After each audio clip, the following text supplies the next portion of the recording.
எத்தனை கட்டுப்பாடுங்க. அந்த இடத்துல பர்மிஷன் இல்ல, இந்த இடத்துல பர்மிஷன் இல்ல.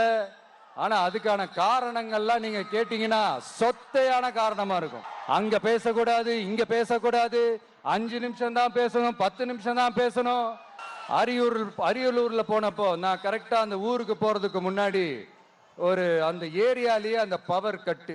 அப்புறம் நான் திருச்சிக்கு போய் நான் பேச ஆரம்பிச்சதுக்கு அப்புறம் அந்த ஸ்பீக்கருக்கு போற அந்த வயரு கட்டு. இதாவது பரவாயில்லைங்க. இதை தாண்டி ஒரு ரூல் ஒன்று போட்டாங்க.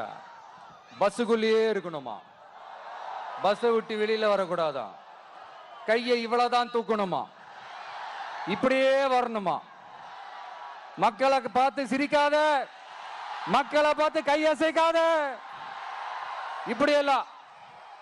ஐயோ நானும் என்னவோ ஏதோ நினைச்சேங்க. செம்ம காமெடியா இருக்குங்க.